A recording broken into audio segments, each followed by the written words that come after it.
Hi, everybody.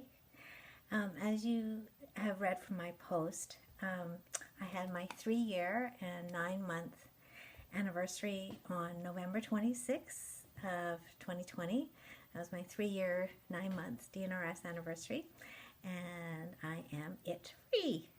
So, no more its, and I'm so grateful. And this is, you can read my recovery story in the posts that I have put up on the forum.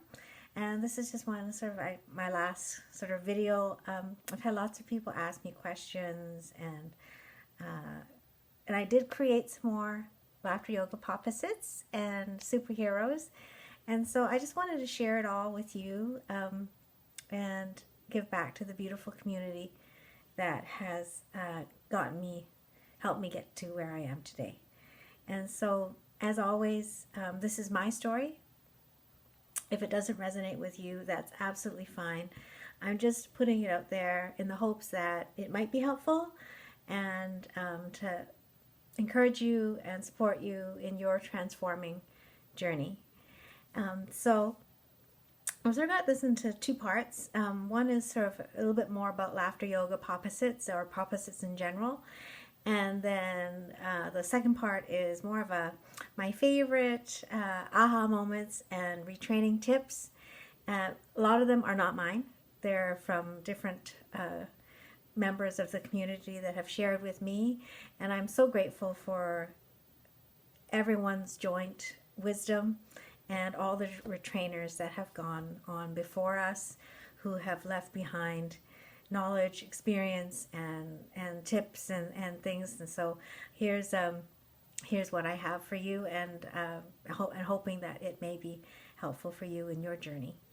I'm going to start off with laughter yoga Popposites, and a lot of people have asked me, Lorelai, why do you make Popposites into laughter yoga exercises? And it's a great question because we have our 5 pillars, and we do our 1 hour rounds a day and elevate our mood and identify pops and incrementally train and recognize that it's all limbic, and we relabel it and all that stuff. But I find that in the beginning of your rewiring journey, the 1 hour of doing rounds is fairly, I got this, I'm going to do an hour of rounds. The 24/7 catching pops can be a little bit more of a, like, gee, I need to learn about this. I need to kind of work on this so that I'm better at catching my pops 24/7, because, you're elevating your mood and doing your rounds and trying to get your state in your brain to a certain thing. But if the other 23 hours, well, besides sleeping, your limbic system is being triggered by pops, to try and catch those and get rid of them consistently and as quickly as possible is what is equally important. And in the beginning, I was kind of like, oh, I don't, I'm letting pops go and everything like that, and not catching them as well as I thought I could. And so it was really helpful for my counselor to sort of, she looked at the 27 pops and sort of, Lorelai, you're popping over this. It's like, really, there's only 2 categories.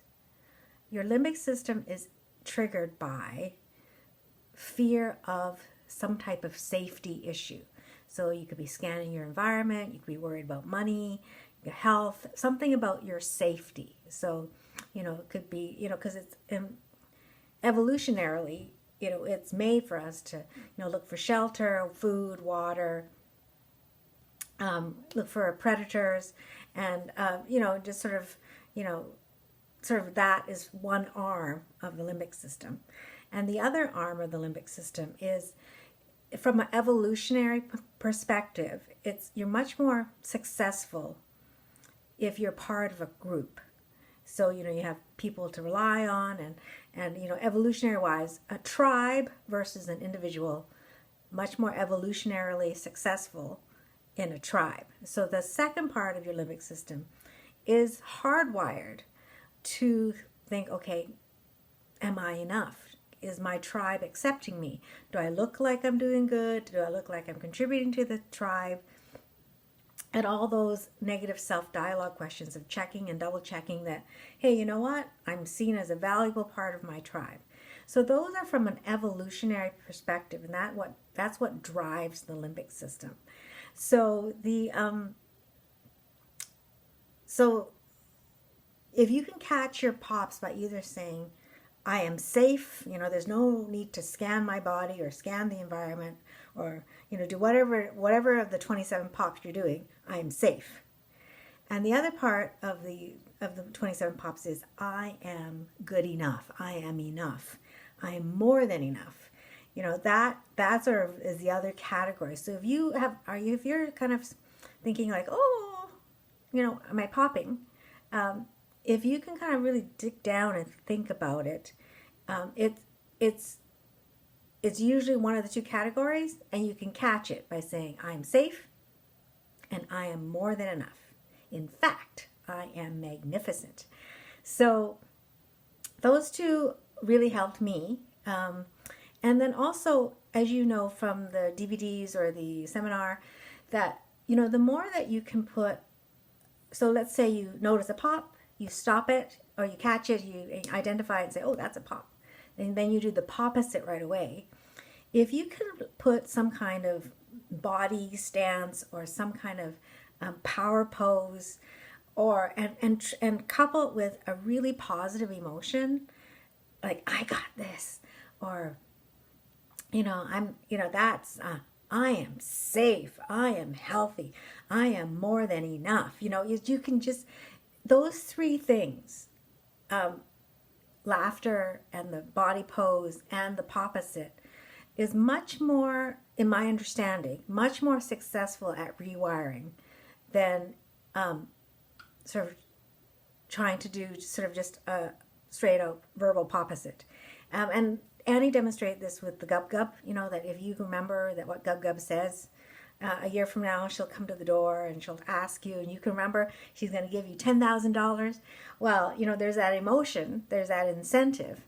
And so if you can come up with a Popposite to kind of couple in some kind of physical gesture that makes you feel good and some kind of emotion, it will rewire easier and harder than if you just do one of them. And that's a little bit also from research from my readings, but also from Annie's DVDs. So let's say, let's say that, okay, this is my pop that I invented. So I was driving to the Rockies with my daughter in September, and I have a 1997 Toyota, 1997. And so driving from Victoria, where I live, to Lake Louise, it's mountain passes, and a lot of the time the Trans-Canada Highway shrinks down to 2 lanes, one going in each direction. And so, you can get people backed up behind you, and there's passing lanes sort of every 5 minutes. But, there's people who can get backed up behind you, trucks and campers and other people who can go a little faster. Anyway, so I was getting a little bit of sass and a little bit of tailgating, but that's as fast as my 1997 Toyota could go up a mountain. And so I thought, okay, well, what's going on here? Why do I feel a bit triggered? Because, this guy's tailgating me, and I'm thinking, so I started digging down deeper, and I thought, okay, am I safe? Yes, I'm safe. That's not my trigger right now. Am I enough? And I sort of thought about it and thought about it and thought about it, and I thought, oh, okay, that's it, because I feel like I need to be seen as good enough, I'm inconveniencing the people behind me, and I want their approval, right? That I don't want to tick anybody off, and then so I came up with this exercise. I was like, you know what? I'm just as good as they are. I'm a taxpayer. I deserve to be on this road. There's a passing lane every 5 minutes, and I am just as good as they are. I can use this highway. I deserve to be on this highway just as much as they do. And so I invited this is me not caring about what other people think exercise. I was doing this in the car with my daughter. So it's like, this is me not caring what other people think. La, la, la, la. And then that would make me laugh. And so anytime anybody gave me some sass, or I noticed somebody tailgating me, then I would just break into my laughter yoga exercise of, and then I would laugh. And so it can be anything. It could be, but like I said, some type of gesture and some type of elevating mood gesture, and then the verbal out, saying the Popposite out loud is, I find, was really helpful for me.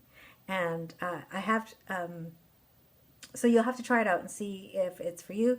But like I said, some of the research that I have done on it, it seems to bear that does seem to help the rewiring and the retraining and neuroplasticity of your brain.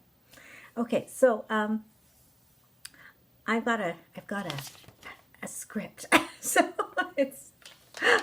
I'm going to go through the next part is let's see. Okay. So I've got a few new laughter yoga exercises, but just to warm up. So you feel free to join me.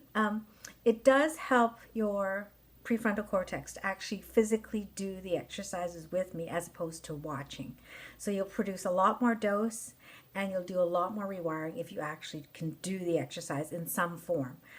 Even if you just say it out loud or just smile and laugh along.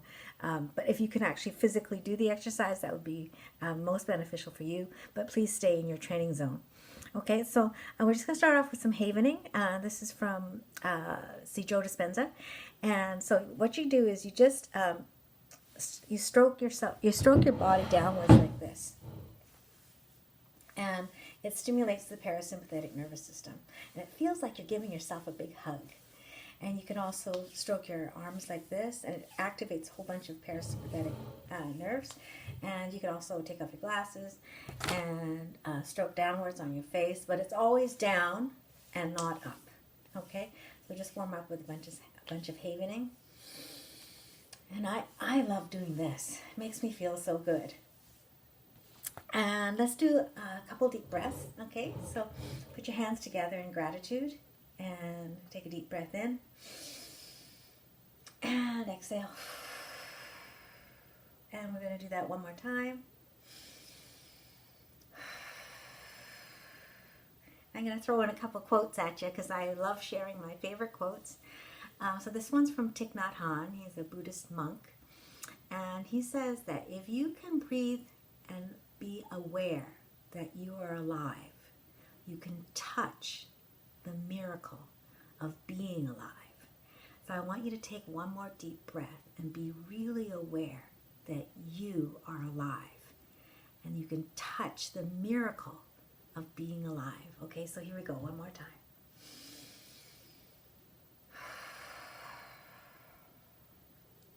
Very good, very good. Yay! Okay, so this is how I wake up every morning, and then we'll get to the Popposites in a minute. So let's all pretend that you're sleeping, and you wake up, and you can get out of bed and throw open the curtains and look at the world and say, I'm alive, and celebrate that you are alive. I'm alive! I'm alive! Yay! I'm alive! Yay! And then I usually do I am enough, or you can say I am good enough, or whatever works for you, but I am enough. I'm alive and I am enough. Yay! I am more than enough. I am magnificent. Yay! And then I go into what do I get to do today? So you can look at your day and think, you know what? I get to take care of my household a little longer. I get to make a beautiful, clean environment for myself to live in. I get to cook delicious food for myself and my family. And you just go, what do I get to do today? What do I get to do today? What do I get to do? So that's what I usually do to start off my day every day. And then I do, so these now we're getting into sort of Popposites. And if I notice that I've got a pop, sometimes I just take Limby out. So I want you to unzip your brain and take Limby out. And sometimes she just needs a little cuddling and a little love, so you can stroke her and say, you know what? Just need some compassion. You're going to be fine. You're safe. You are safe. You are safe. And just put her back. And that's one Popposite that I do often. And the other, so now we're just going to, now I'm going to introduce you to Go with the Flow Woman. And so this is from, I love doing Oprah Winfrey, Deepak Chopra meditations, and this is from hers. And she says, to float down the river of life and let life carry you. Don't try and carry it. And don't fight the current. Just go with the flow and listen to the signals from the universe.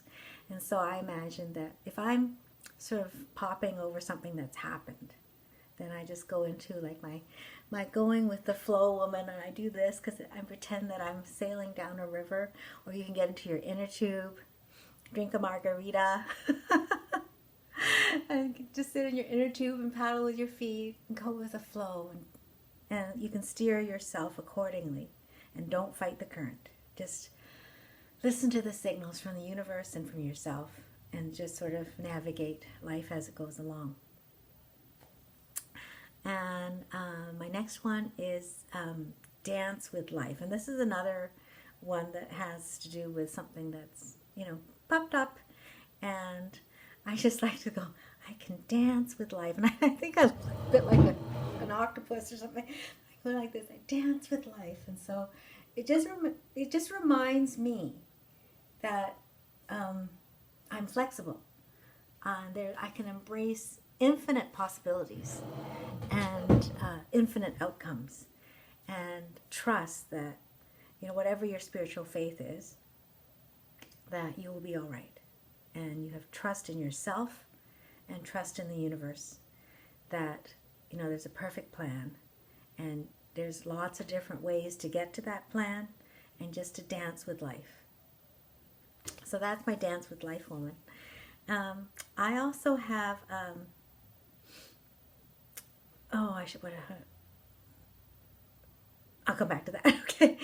So let's say, and I love Wonder Woman. I did Wonder Woman last time, so you put your Wonder Woman bracelets up, and if there's pops coming at you, you can block them and laugh. And you can, this one I do, so let's say your Limby's talking at you, and I don't know if any of you have like brothers and sisters, but when you were little, and then you go like this, la la la la la, I can't hear you. So if Limby is talking at you, just plug your ears and go, la la la la la, I can't hear you, la la la la. And redirect, refocus, or just ignore her or him. So that's my Limby. And then I also got Supergirl, because when I achieved sort of the no its kind of goal, I went, okay, wait a minute. I always had sort of no its as my goal, but actually my goal is infinite. Just like the flea in the jar in the DVDs, where there's a glass jar and the flea saying, okay, this is my limit. This is how high I can jump. When you take the jar off, it still thinks it's in the jar, so it can only jump 12 inches. But actually, the jar is the sky. And so I had set a jar, and I didn't even realize it, that my goal was no its. But when I realized that I got to no its, it's like, wait a minute, I can do anything. And so that's my Supergirl Popposite. I just go, and I say the sky is the limit, because we're all transforming, and for us, all of us, the sky is the limit, and we're all going to get there. So that's my Supergirl superhero. I also have a me first superhero. And if you can imagine that, you know, you're in a crowd and Limby's talking at you and you've got all these woulds, shoulds, and coulds, and you are your self-care and your joy, and you're going to elbow Limby and the Pops and any other woulds, shoulds, and coulds out of the way. You go, no, me first, my joy, my self-care first, and just elbow everything out of the way. And so I find that I do that and I laugh and it reminds me that I put myself first. And let's say, I already showed you, this is me not caring what other people think. And oh, this is from turning Limby off. Okay, so you can pretend you're a switch. Here's a switch here. And so let's say your Limby's talking at you and you're popping, so you can just go and just turn it off. And then laugh. And this is from EO, another retrainer in my laughter yoga group. And also I sort of incorporated Joe Dispenza and Kathleen King into this one, because in Joe Dispenza, in the book You Are the Placebo, in chapter 5, there's 2 groups of men, and they go to this monastery for, I think it's 3 weeks. And one group is told, you are physically 20 years younger. And they have food and posters and music, and so that they can, and all the decor is from 20 years ago. And they are told that they are actually 20 years younger. And the other group is said, oh, you know what, this is kind of a nostalgia retreat. It's a 70s retreat or 80s retreat or whatever. And so the second group are not told to actually physically believe that they are 20 years younger. So the group that actually believes that they are 20 years younger, actually afterwards they do their blood tests and their heart rate and blood pressure, etc. They are actually physically younger. Their body has actually become more like what they were 20 years ago. They're more playful. They're, running around and playing tricks on each other. And I think they're 70 or 80-year-old men. So they're having a hoot.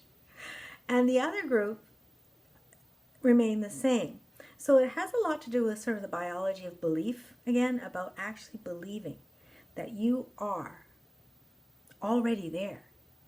And if you believe that you are there, you switch that switch, and you can actually get your body to catch up with your belief. And that's sort of also Dr. Kathleen King about transformation, about, this is your true self. You have to ultimately align yourself with your true self. And your body will catch up to what this is, because this determines this. Okay, so I just flip my limby off and say, if I'm having a day where I'm, I'm letting her talk a little bit more, or I'm doubting that this is working, then just turn it off, because it'll happen. You are 20 years younger, for the people who want to be 20 years younger, and you have already transformed in here. You're waiting for your body to catch up, and it will. Just keep on believing here that you're already there.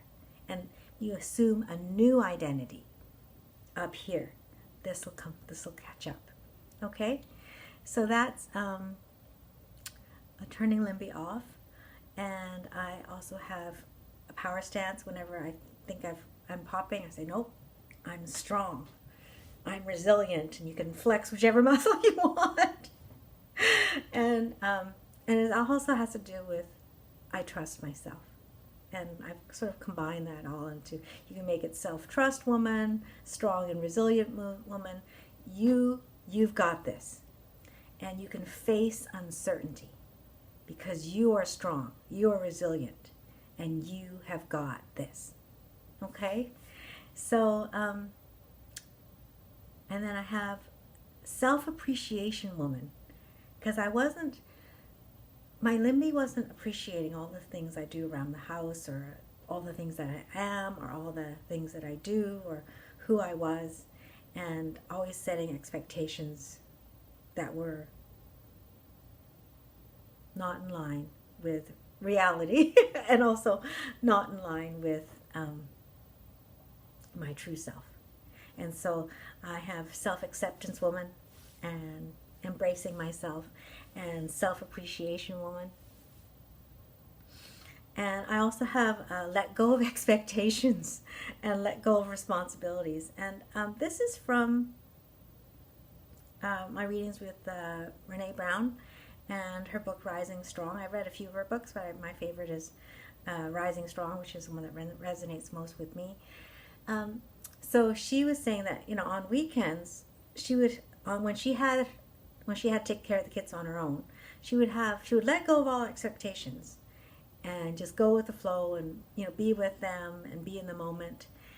And on weekends where her and her husband were sharing the kids responsibility-wise, they both had sort of expectations of what they were hoping to get done. And she found that was actually driving her limbic system, her stress response, because she had these lists of, you know, to-dos, right? Your to-do list. And that was driving her limbic response because she was setting all these goals and she wasn't living in the moment. So I have letting go of expectations woman, and I just kind of shake it off, or letting go of responsibilities, and I shake it off. And yeah, that reminds me to go with the flow, let go of expectations, let go of responsibilities, and just be in the moment and trust in myself and whatever spiritual belief that you have, and just have faith that you are going where you're supposed to go, and everything's going to work out. So that's my letting go of responsibilities, letting go of expectations woman. Oh, Q-tip woman. This is also, she's the counter to don't take anything personally. Remember in the last video I was chucking purses? I'm sure my neighbors thought I was having some kind of tantrum with my purses, but Q-tips are easier to hold because they're small. So this is also from EO. It's quit taking it personally, and she carried Q-tips to remind herself not to take it personally. And when she found herself taking something personally, I think she took it out and just laughed at it, or just kind of held it and to remind herself. And it's just kind of a fun reminder. And so that's Q-tip woman. And my last woman is super beautifully flawed woman. And this is from, as you know, I love the quote from Theodore Roosevelt, Man in the Arena, and I've posted it. And this is a paraphrase that, you know, the man in the arena, he's out there, he's falling down, he's getting back up again. And so I've just sort of paraphrased it for myself, in that we are all human, which means we are all beautifully flawed. None of us are perfect. And I call her also fall down, hug myself, and get back up and laugh woman. Because, you know, like if you imagine yourself learning to roller skate, you know, my limbic system would expect me to roller skate for the first time perfectly. Not realistic, right? Or just that life happens and I'm supposed to do everything perfectly, and it's a pop. And so, and also the advantage of realizing that you're going to fall down, and when you're down there in the mud, that there's everybody else is down there in the mud, and you can have compassion and learn compassion. Look around while you're down there at all the other people that are down in the mud with you and what that feels like, so that when you're up and you see somebody else fall down, you can remember what that feels like and have compassion for them, that we're all doing our best. Okay, so I usually pretend I've made a mistake, or I have something that, you know, I have misperception. I pretend I'm roller skating and I fall down. And then while I'm down there, I remember compassion and I give myself a big hug and get back up and laugh about it, because we all fall down. And I guess, I don't know, did I forget Self-Compassion Woman? I think I did. I forgot Self-Compassion Woman, which is so that she's super special to me, because one benefit of all this is I've really learned self-compassion, and I've sort of adapted Dr. Kristen Neff's mini self-compassion routine, and she says that, when you notice that you're suffering, some rainstorm or rain shower has happened, and you're grieving, or something has gone, something's happened, to notice that, this is a moment of suffering. And then I actually haven. I do some havening after. And I say, you know what? This life happens like this. In everyone's life, a little rain must fall. And may I be so kind to myself. Because life will happen, and self-compassion is so important. And I think that's everything. I'm probably going to think of more that I would like to add in, but that's the bulk of it. And also, remember, no emotions are dangerous. You can handle anything. And all emotions are valid. They're just not all valid to the moment, to this moment. They could be something you're thinking about from the past, something you're forecasting in the future. And that is my calm and centered woman. Because those toys that you have when you're infants, and they the weebles wobble but they don't fall down. It's okay to get knocked off center. You are strong and resilient. And all emotions, you don't suppress them just because they're negative emotions. You can let them surface, be aware of them, and then say, I'm feeling this. I'm feeling sad, or I'm feeling angry. Is this valid to this moment? And often it is, and often it's not. It's something that's triggered you from the past, or something that you're forecasting in the future. You've taken it personally.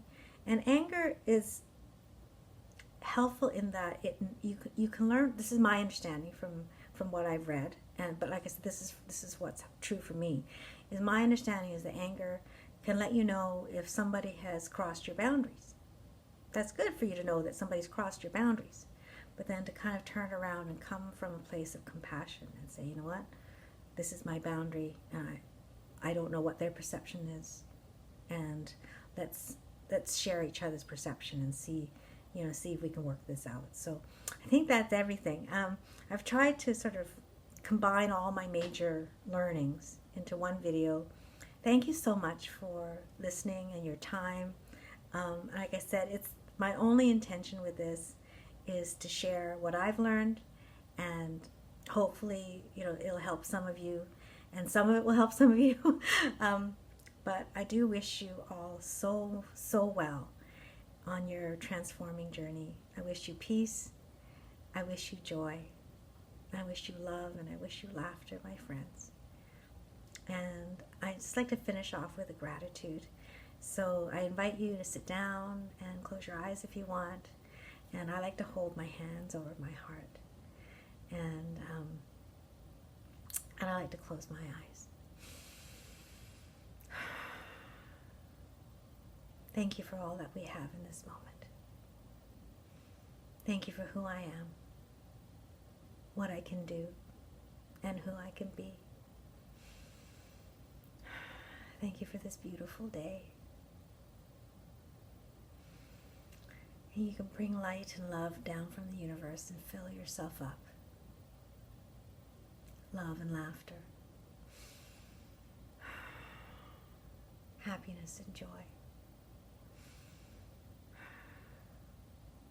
Gratitude and peace.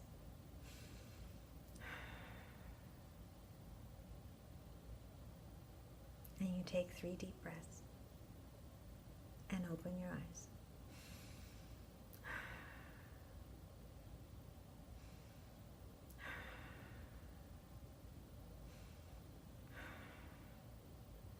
Thank you so much for sharing this time with me.